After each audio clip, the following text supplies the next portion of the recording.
이번 시간에 우리 바꾸기에 대해서 같이 한번 살펴보도록 하겠습니다. 바꾸기라는 거는 특정 내용을 찾아서 그 내용을 내가 원하는 내용으로 바꿔주는 그런 기능을 보고 우리가 바꾸기라고 합니다. 우리가 실행시키는 방법은 이렇게 두 가지가 있어요. 홈의 편집의 찾기 및 선택에 보게 되면 이제 바꾸기라고 있는데, 얘를 선택해도 되고요, 아니면 단축키 Ctrl+H를 눌러서 우리가 실행을 시켜도 됩니다. 이렇게 이제 실행을 시키게 되면 지금처럼 찾기 및 바꾸기라는 이런 대화 상자가 뜨고요. 여기 보게 되면 우리가 앞에서 찾기라는 거 있었죠. 근데 그 옆에 보게 되면 이제 바꾸기라고 있습니다. 이 탭을 선택해서 우리가 바꾸기를 실행해 주면 돼요. 그래서 여기서 이제 우리가 찾을 내용, 어떤 내용을 찾아라. 만약에 우리 학생 중에 개명한 학생이 있어요. 그러면 홍길동을 찾아서 그거를 뭐 김길동으로 바꿔달라. 그렇게 이제 찾을 내용하고 바꿀 내용을 입력하고, 우리가 여기서 이제 바꾸기를 하든 모두 바꾸기를 하든 다음 찾기를 하든 이런 것들을 선택해서 우리가 바꾸기를 실행시켜주면 됩니다. 자, 그럼 이 대화 상자 좀 자세히 살펴보자고요.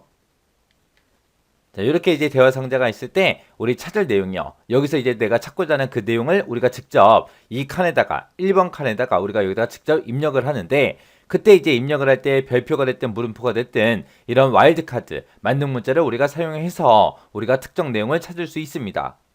그래서 이런 와일드카드는 어디서만 쓸 수 있다. 우리 찾을 내용을 입력할 때만 쓸 수 있더라. 요 만능 문자 와일드카드는 조금 더 자세히 좀 이따가 한번 살펴보자고요. 그 다음에 이제 바꿀 내용이요. 바꿀 내용이라고 하면 지금 요 2번 칸, 요 칸을 얘기하는데, 어떤 내용을 찾아서 어떤 내용으로 바꿔주세요 라고 해서 내가 바꾸고자 하는 그 내용을 우리가 직접 입력을 해주면 됩니다. 그렇게 이제 찾을 내용이랑 바꿀 내용이랑 그렇게 입력을 해놓고, 우리가 이제 모두 바꾸기를 선택하든 바꾸기를 선택하든 아니면 다음 찾기를 선택하든 이런 것들을 선택할 수 있는데, 여기서 이제 모두 바꾸기, 그거는 이제 시트에 들어있는 데이터 전체를 대상으로 해서 한꺼번에 그렇게 다 바꿔주는 거, 그게 이제 모두 바꾸기요. 예를 들어서 우리 부서 중에 영업 1부도 있고 영업 2부도 있고 영업 3부도 있어요. 그 세 개의 부서를 전부 다 그냥 영업부로 그냥 다 바꿔버릴 거예요. 그때 이제 찾을 내용에다가 우리가 영업 1부, 영업 2부, 영업 3부 그걸 이제 찾아라. 그렇게 이제 입력해 놓고, 바꿀 내용에다가 우리가 영업부라고 그렇게 세 글자만 입력한 상태에서 모두 바꾸기를 하게 되면 전부 다 한꺼번에 싹 다 바꿔주는 게 우리 모두 바꾸기고요. 그 다음에 바꾸기라는 거는 찾을 내용을 바꿀 내용으로 어떻게 바꿔준다? 한 개씩 그렇게 이제 바꿔주는 게 바꾸기요. 그 다음에 이제 다음 찾기라는 건 말 그대로 다음 셀에 있는 내용을 찾아주는 거, 그게 이제 다음 찾기요. 그렇게 해서 이제 모두 바꾸기라는 거는 한꺼번에 다 바꿔주더라. 바꾸기라는 거는 하나씩 바꿔주더라. 그렇게 이제 기억하시면 돼요. 자, 그럼 요 만능 문자 좀 살펴보자고요. 요 만능 문자에 대한 설명은 그냥 참고사항으로 알아두세요. 내가 이제 어떤 특정 데이터를 찾을 때 이런 만능 문자, 와일드카드라는 걸 쓸 수 있어요. 와일드카드에는 별표가 있고 물음표가 있고 이렇게 두 가지가 있습니다. 어떤 특정 글자를 찾을 때 내가 앞에 있는 글자는 생각이 나는데 뒤에 있는 글자가 생각이 안 나요. 아니면 분명히 세 글자로 시작하는 거 알겠는데, 중간에 있는 글자는 생각나는데 앞뒤로 생각이 안 나요.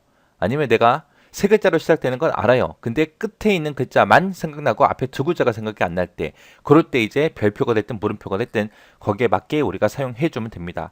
그래서 별표는 모든 자리, 모든 문자를 다 대신해 주는 거고요. 물음표다 그러면 이제 한 자리, 한 글자만 대신해 주는 게 우리 물음표요. 해서 여기처럼 이제 A하고 별표를 쓰잖아요. 그러면 A로 시작되는 모든 문자를 다 찾아라.